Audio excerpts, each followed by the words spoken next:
तो इस वीडियो में हम सबसे पहले देखने वाले हैं 10th का सबसे पहला चैप्टर जिसका नाम है रियल नंबर। इस चीज़ को हम पूरी अच्छी तरीके से क्लियर करेंगे। साथ ही साथ हम हर एक एक्सरसाइज को सॉल्व करते हुए वहाँ पे जो भी आपके रूल लगेंगे उसको समझाते हुए तब आगे चलेंगे। सबसे पहले आज की वीडियो में हम एक्सरसाइज नंबर 1 को सॉल्व करने वाले हैं, जहाँ से हम जितने क्वेश्चन आएंगे और जिस क्वेश्चन पे जो थ्योरम या जो रूल लागू होगा वहाँ पे उसको समझते हुए उसके एग्जाम्पल को देखते हुए हम आगे बढ़ जाएंगे। इस तरीके से हमें बहुत आसानी से कॉन्सेप्ट समझ में आ जाएंगे। और दूसरी बात, हमारा टाइम भी बचेगा क्योंकि हम एक्सरसाइज को सॉल्व करने के साथ साथ थ्योरी को भी समझते जाएंगे। जो भी थ्योरम होगा, वैसे कोई खास रूल है नहीं, अभी आपको समझाएंगे, आप कहेंगे क्या ही है, मतलब इसके लिए हमको समझना पड़ेगा। अरे ना ना ना, इतनी कॉमन सी चीज़ें हैं जो आपको ऐसे ही पता हैं। आइए पहले सबसे पहला क्वेश्चन देखते हैं कि फर्स्ट एक्सरसाइज में क्या क्वेश्चन दिए हुए हैं। तो पहला क्वेश्चन कह रहा है use Euclid division algorithm to find the HCF of. ठीक है, यानी कि सीधी सीधी बात कह रहा है कि यूक्लिड डिवीजन एल्गोरिथम का यूज करके आप एचसीएफ को फाइंड करिए।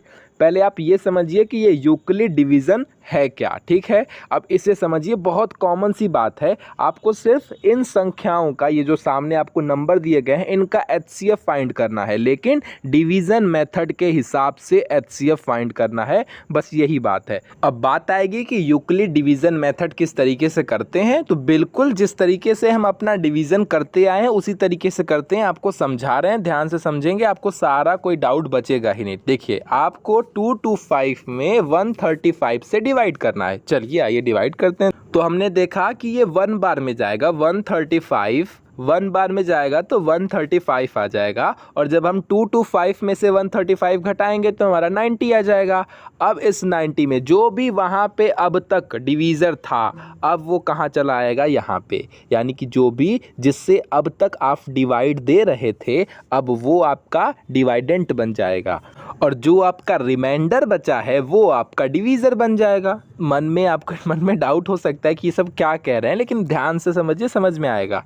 तो जो रिमाइंडर बचा था वो वहीं रहेगा और 135 उतर जाएगा और हम फिर से डिवाइड देंगे, ये 1 बार में ही जाएगा तो 90 आ जाएगा। और जब 135 में से 90 घटाएंगे तो 45 बच जाएगा। अब जो रिमाइंडर यहाँ बचा है ये वापस से फिर से क्या बन जाएगा, डिवीज़र बन जाएगा। और जो वहाँ पे जिससे आपसे अब तक डिवाइड किया था वो यहाँ पर आकर डिविडेंट बन जाएगा।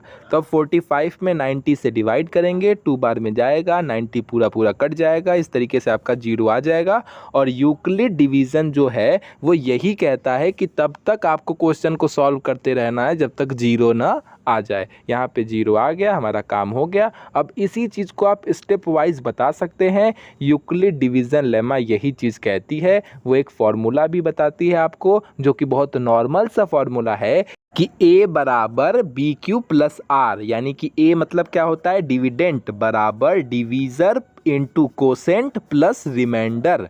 अब हम आपको बता दे रहे हैं कि कौन आपका डिवीज़र होता है, कौन आपका कोसेंट होता है, कौन आपका रिमाइंडर होता है, वो सब देख लीजिए। ये रहा सामने आपके, यहाँ पे सब चीज़ लिखी हुई है। ये आपका डिवीज़र है, ये आपका डिविडेंट है, ये आपका कोसेंट है और ये आपका रिमाइंडर है। ये तो सब कोई जानता है कि क्या रिमाइंडर होता है, सब कोई जानता है। अब इसको उस फॉर्म में हमने लिख दिया। जब हमने 2 to 5 लिया था, यानी कि डिविडेंट लिया था, तब क्या आया था, तब हमारा जो B है, B यानी कि जो डिवीज़र है वो आया था 135, कोसेंट क्या आया था, 1 आया था, और रिमाइंडर क्या आया था, वो 90 आया था। तो ये हमारा पहला स्टेप हो गया।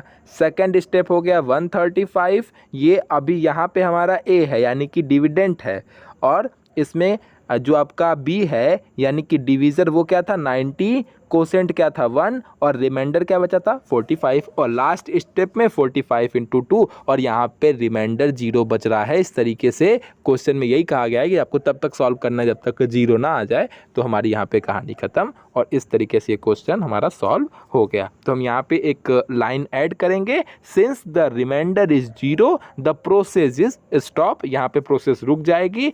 देयरफॉर HCF इक्वल टू 45, यानी कि जो हमारा HCF है वो हमें 45 मिला है। जो यहाँ पे डिवीज़र होगा अब वही हमारा HCF होगा। बात ख़त्म, हमें चीज़ें समझ में आ गई। अब मुझे नहीं लगता कोई आपके मन में डाउट होगा कि क्यों, कैसे, क्या हुआ है, कैसे हुआ है। कोई डाउट होगा तो कोई दिक्कत नहीं, सेकंड क्वेश्चन देखिए, डाउट और भी ज़्यादा क्लियर हो जाएगा। सेकंड क्वेश्चन क्या कह रहा है वो समझिए। सेकंड क्वेश्चन में कहा है कि 196 और 38220, अब इसको करना है। इसमें भी वही काम, सबसे पहले हम इसको डिवाइड करेंगे। आइए डिवाइड करते हैं। 38220 में जब 196 से डिवाइड करेंगे तो ये 1 बार में ही जाएगा, 2 बार में चेक करिएगा तो इससे ज़्यादा आ जाएगा। तो 1 बार में हमने किया, 196 लिखा, कितना बचेगा, तो यहाँ पे 186 आपका बच जाएगा और वहाँ से हमने 2 उतार लिया। अब 1862 में हम 196 से डिवाइड करेंगे, 9 बार में जाएगा और 1764 आएगा और यहाँ पे जब हम इसको घटाएंगे तो यहाँ पे 98 बचेगा। अभी आपका 0 बच गया था, उस 0 को हमने वापस से उतार लिया। फिर 980, जब 196 से हम 5 बार मल्टीप्लाई करेंगे तो 980 आएगा। इस तरीके से यहीं पे पूरा क्वेश्चन ख़त्म और हमारा रिमाइंडर हमें 0 प्राप्त हो गया। तो इस तरीके से हमने ये डिवाइड कर लिया। अब हमारा काम ख़त्म हो गया। अब हमको सिर्फ इसको स्टेप वाइज उतार देना है। तो यहाँ पे हमारा b क्या है, b यानी कि डिवीज़र क्या था 196, कोसेंट क्या आया 195 और रिमाइंडर क्या बचा 0। तो बस, since the remainder is 0 the process stops, since the divisor at this stage is 196 और हमें पता है कि जो हमारा डिवीज़र होता है वही हमारा HCF होता है। तो यहाँ पे डिवीज़र 196 है यानी कि हमारा HCF, therefore HCF is equal to 196। हमारी कहानी ख़त्म, आंसर प्राप्त हो गया, बात ख़त्म। अभी भी नहीं समझ में आएगा कोई दिक्कत नहीं, थर्ड क्वेश्चन देखिए और क्लियरिटी मिल जाएगी। यहाँ पे 867 को 225 से डिवाइड करना है। चलिए, हमने 867 लिखा, इसको 225 से हमने डिवाइड कर दिया। जब हमने देखा ये 3 बार में जा रहा है, जब 3 बार में करेंगे तो हमारा 765 आएगा और जब हम 867 में से 765 घटाएंगे तो हमारा 102 आएगा आंसर। ठीक है, अब 102 आ गया। अब 255 को वापस से हम यहाँ पे नोट कर लेंगे, यानी कि जो रिमाइंडर है अब वो बन जाएगा डिवीज़र और जो अब तक डिवीज़र था वो बन जाएगा अब क्या, डिविडेंड। बात समझ में आ रही है? अब तो मैं बोल के बता दिया ना, कौन डिविडेंड है, कौन डिवीज़र है, कौन कोसेंट है, सब बता दिया है। और वैसे ये सब बोलने की ज़रूरत ही नहीं है ना यार, ऐसे समझिए जो बचा है उसमें हम उसी से डिवाइड करेंगे जिससे अब तक ऊपर करते आ रहे थे। तो यहाँ पे करके देख लीजिए, तो हमने यहाँ पे 255 नोट कर दिया। अब इससे भी देखेंगे कि ये कितनी बार में जा रहा है, तो ये 2 बार में जा रहा है। तो हमने इसे 2 बार में दिखा तो हमारा 204 आया और जब 255 में से 204 को हम घटाएंगे यानी कि माइनस करेंगे तो 51 आ जाएगा। और अब इस 51 को हम 102 से वापस से डिवाइड करेंगे, वही कंडीशन, 2 बार में जाएगा, 102 आ जाएगा और हमारा रिमाइंडर 0 बच जाएगा। इस तरीके से हमारी ये प्रोसेस यहाँ पे कंप्लीट हो गई। अब इसी चीज़ को हमने स्टेप वाइज यहाँ पे नोट कर देना है। जैसे 867 है, ये कैसे आया, तो हमने यहाँ पे देखना है कि b यहाँ पे क्या है, b यहाँ पे 255 है, यानी कि कोसेंट क्या है 3 है और रिमाइंडर कितना था 102 था। सेकंड स्टेप में 255 है आपका डिविडेंड और आपका जो आपका डिवाइज़र है वो 102 है, कोसेंट आपका 2 है, रिमाइंडर 51 है। इसी तरीके से हमने क्वेश्चन नोट कर लिया, कहानी ख़त्म हो गई। कोई भी कहीं भी कोई डिफ़िकल्टी नज़र आ रही है? जैसे हम डिवाइड करते हैं वैसे ही डिवाइड करना, बस थोड़े से चेंजेस हैं, बहुत ज़रा से चेंजेस हैं। बाकी आपको ऊपर वाली लाइन यहाँ पे भी नोट कर देनी है, since the remainder is 0 the process stop, since the divisor at this stage is 51 therefore HCF is 51। बात ख़त्म, हो गया काम। तो यही हमारी छोटी सी प्रोसेस है, हमें समझ में आ गई। उम्मीद करता हूँ आपको भी समझ में आ गई होगी। अब चलते हैं अपने दूसरे टाइप के क्वेश्चन की तरफ। ये हमारा पहला क्वेश्चन जो था वो हमारा समाप्त हो गया। अब दूसरे क्वेश्चन को देखते हैं वो क्या कह रहा है। देखिए अब नेक्स्ट क्वेश्चन क्या कह रहा है, so that any positive odd integer is of the form of 6q + 1 और 6q + 3 और 6q + 5 where q is some integer. ध्यान ध्यान दीजिएगा, आपको ऑड इंटीजर देखना है, यही सबसे बड़ी बात है। सो दैट करना है कि एनी पॉजिटिव ऑड इंटीजर को हम इस फॉर्म में कर सकते हैं कि नहीं, where q is some integer. देखिए सीधी सीधी बात है, ऐसी कंडीशन में सबसे पहला काम क्या करना है कि हमें मान लेना है कि जो हमारा ए है वो कोई पॉजिटिव इंटीजर है और बी की वैल्यू तो यहाँ पे दी हुई है 6, तो हमने b बराबर 6 ले लिया। अब हमने यूक्लिड जो डिवीज़न वाला मेथड है उससे हम लेके चलेंगे। हमें पता है कि a बराबर क्या होता है, बी क्यू प्लस आर। इसमें हम अपने इस क्वेश्चन को फिट करने की कोशिश करेंगे। a हमें पता नहीं है, वो हम मान के चल रहे हैं, तो a बराबर b की वैल्यू 6 है, q हमको पता नहीं है, q सम इंटीजर है यानी कि कोई इंटीजर है, मान के चलेंगे, हम देख लेंगे। तो 6 into q plus r, r के बारे में भी पता नहीं है, लेकिन आर के बारे में पता हो जाएगा क्योंकि हमें पता है कि आर जब भी होगा वो b से छोटा होगा और आपका 0 के बराबर होगा या 0 से बड़ा होगा, जो कि हमें क्वेश्चन ने बताया है। हमारा यूक्लिड जो डिवीज़न वाला मेथड है वो बताता है, वो क्या बताता है, वो बताता है कि आर हमेशा b से छोटा होगा और 0 से बड़ा या 0 के बराबर होगा। तो यहाँ पे अगर b कितना है, 6 है, b कितना है यहाँ पे दिया है ना, b कितना है, 6 है। तो अब सीधी सीधी बात है, r की कितनी पॉसिबिलिटी बनती है, r की देखिए 6 से छोटा क्या क्या है, 6 से छोटा 0 है, 1 है, 2 है, 3 है, 4 है, 5 है, यानी कि r की यानी कि रिमाइंडर की इतनी सारी पॉसिबिलिटी बनती है कि आपका रिमाइंडर ये आ सकता है।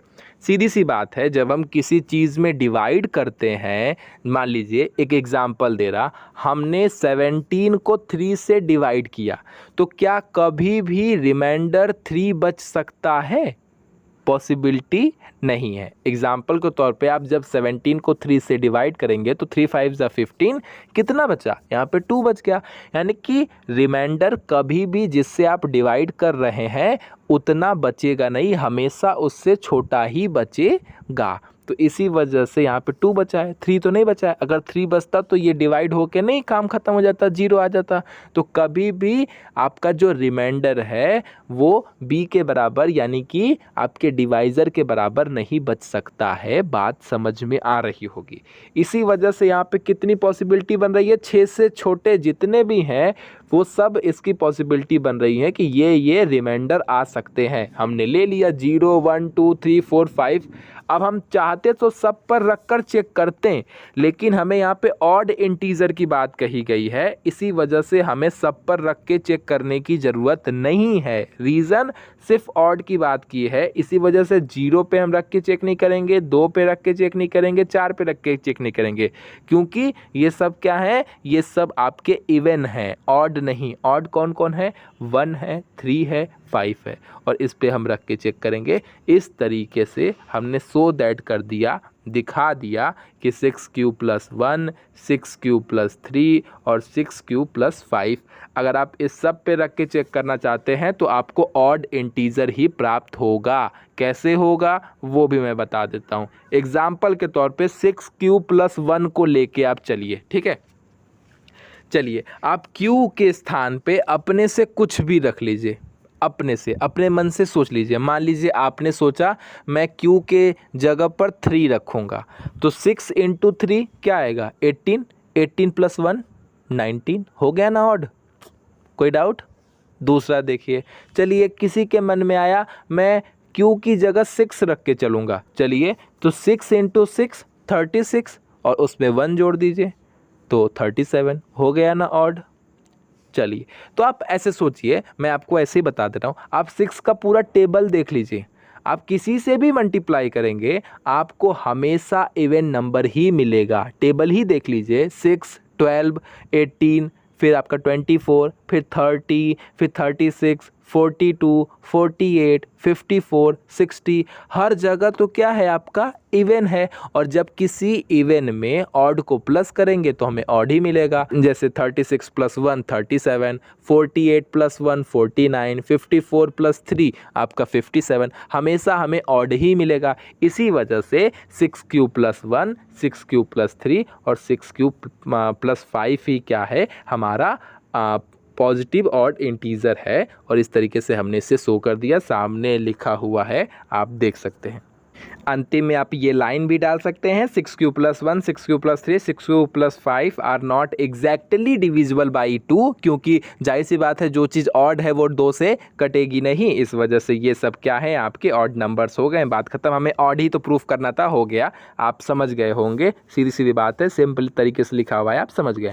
थर्ड क्वेश्चन क्या कह रहा है वो समझिए। थर्ड क्वेश्चन कह रहा है 616 member is to march behind of army band of 32 member in a parade, the two groups are to march in the same number of column, what is the maximum number of column which they can march। मतलब maximum number of column क्या होगा, maximum पूछ रहा है, यानी कि सीधी सीधी बात यहाँ पे HCF की बात कर रहा है। HCF में क्या होता है, हाईएस्ट, ठीक है, HCF यानी कि हाईएस्ट कॉमन फैक्टर, यहाँ पे क्या कर रहा है, मैक्सिमम पूछा है, तो बस यानी कि यहाँ पे आपको इसका सिर्फ और सिर्फ HCF निकाल देना है, जो आंसर है आपका काम हो गया, कुछ कहा ही नहीं है आपको। हाईएस्ट नंबर ऑफ कॉलम बताने हैं, मैक्सिमम नंबर ऑफ कॉलम बताने हैं, यानी कि सीधी सीधी बात आपको HCF बताना है। HCF आपने 616 का HCF वही डिवीज़न वाले मेथड से निकाल लेंगे।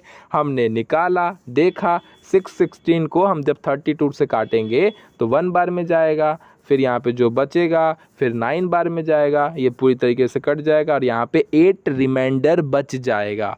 फिर उसके बाद इसको भी दे देंगे, फिर 8 में 32 से देंगे, 4 बार में जाएगा, 32 कट जाएगा, 0 आ गया। इस तरीके से हमारा यहाँ पे प्रोसेस स्टॉप हो जाएगा और इसका HCF 8 हो जाएगा, यानी कि 8 कॉलम आपका बनेगा, ख़त्म। सीधी सीधी सी बात थी, क्या है इसमें, कोई कठिनाई है, कोई डिफ़िकल्टी है, सिंपल सा बात है, कोई भी मतलब कुछ भी है, आपको सिर्फ सीधी सीधी बात मैक्सिमम बोला था, इसी वजह से हमने उसका HCF निकाला है। HCF का मतलब ये होता है हाईएस्ट कॉमन फैक्टर, ठीक, बात खत्म। कोई डाउट है, डाउट होगा तो पूछ लीजिएगा, मैं समझा दूंगा, वैसे कोई डाउट होने वाली चीज़ है नहीं यहाँ पे।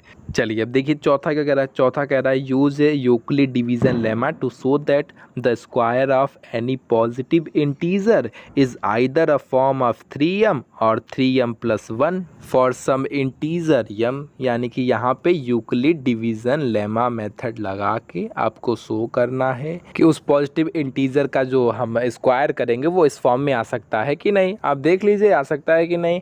हमने सबसे पहला काम, हमने वही काम करना है, ए को मान लेना है, let a b any positive integer, और बी की वैल्यू यहाँ पे 3m दे दी है, यानी कि 3 दे दिया है, बी हमें पता है कि 3 है, ठीक है। तो अब बी 3 है अगर बी 3 है तो हमें पता हो गया ना कि पॉसिबिलिटी आर के होने की क्या क्या पॉसिबिलिटी है, यानी कि आर 0 हो सकता है, 1 हो सकता है, 2 हो सकता है। क्यों? क्योंकि हमें पता है आर हमेशा बी से छोटा होगा और 0 के बड़ा या 0 के बराबर होगा। तो बी की कितनी, मतलब आर की कितनी पॉसिबिलिटी बनती है, 3 पॉसिबिलिटी बनती है, 0, 1 और 2, ठीक। उस पे हम रख के चेक कर लेंगे, बस हमारा काम हो जाएगा, उसमें क्या ही रह गया। सबसे पहले आप पहला केस लेके चलिए जो कि है r = 0, तो आप उस पे लेके चलिए। तो यहाँ पे क्या हो जाएगा, a = 3q + 0, क्योंकि यहाँ पे r क्या है, हम 0 लेके चल रहे हैं, 3q लेके चले हैं, तो अब a बराबर क्या हो जाएगा, 3q हो जाएगा। कहा गया है स्क्वायर करने के लिए, तो हमने स्क्वायर बोथ साइड कर दिया, तो a² = 3q का होल स्क्वायर। अब इसको सॉल्व करेंगे तो 9q²। अब हमें यही तो दिखाना है कि क्या हम a² को उसी फॉर्म में कर सकते हैं, तो बिल्कुल कर सकते हैं। यहाँ से हमने 3 कॉमन ले लिया तो 3q² हो जाएगा, और यही आपका 3q² क्या हो जाएगा, m के बराबर हो जाएगा, यानी कि m = 3q², यानी कि यही आपका एक इंटीजर हो गया। तो हमने a² = 3m के फॉर्म में शो कर दिया। सेकंड कंडीशन जब हम r = 1 लेके चलते हैं, वही हाल रहेगा, वही लाइन, वही चीज़ें यहाँ पे भी हो जाएंगी। a = 3q + 1, same condition, square both side, वही हाल, 3q + 1 का होल स्क्वायर, यानी कि a + 1 का, यानी कि a + b का होल स्क्वायर हो जाएगा, जो कि वही a² + b² + 2ab उसी फॉर्म में रख देंगे। हमारा क्या आ जाएगा, हमारा 9q² + 1 + 6q, ये जो q वाला पार्ट है उसको एक तरफ कर देंगे, 1 वाले को एक तरफ कर देंगे, 3 कॉमन ले लेंगे तो 3q² + 2q हो जाएगा। 3q² + 2q क्या हो जाएगा, हमारा m बन जाएगा, यानी कि इंटीजर बन जाएगा, माफ़ कीजिएगा। तो आपका 3m+1 हो गया, ख़त्म कहानी। क्या ही बच गया इसमें। जब वही कंडीशन है, जब हम r = 2 लेके चलेंगे वहाँ पे भी वही चीज़ हो जाएगा। 3q+2 करेंगे, स्क्वायर बोथ साइड करेंगे, स्क्वायर बोथ साइड करने पे हमारा जो आएगा वो 9q² + 4 + 12q आएगा। यहाँ से भी 3 आपको कॉमन ले लेंगे, 3q + 4q + 1 जो ये वाला पार्ट है वो हमारा m बन जाएगा। और इस तरीके से हमने इसे भी उसी फॉर्म में सो दैट करके दिखा दिया। कोई कठिनाई है, कोई डिफ़िकल्टी है? नहीं, कुछ भी आपको ऐसा लग रहा है कि कहीं भी क्वेश्चन में जान है या क्वेश्चन कहीं से भी कठिन है? मैं उम्मीद करता हूँ ऐसा कहीं लगने की ज़रूरत नहीं है। कोई फार्मूला नहीं लग रहा है सिवाय एक फार्मूला के, और वो ये है कि a = bq + r। ठीक है, a क्या है? डिविडेंट है, b क्या है? डिवाइज़र है, q क्या है? कोसेंट है, r क्या है? रिमाइंडर है, जो कि कॉमन सी बात है। ऐसे लिख के भी बता दिया, डिवाइड वाले फॉर्म में भी, यहाँ से भी देख सकते हैं, यहाँ से भी कोई दिक्कत नहीं है। जब हमें क्वेश्चन में कहा है सो दैट, तो हमको वो चीज़ सो दैट करनी है, दिखाना है कि ये चीज़ कैसे आ जाएगी। अभी यहाँ पे स्क्वायर करने को कहा था, हमने स्क्वायर किया, स्क्वायर करने के बाद भी जो आया उसको हमने उस फॉर्म में सो दैट कर दिया, दिखा दिया, प्रूफ कर दिया एक तरीके से।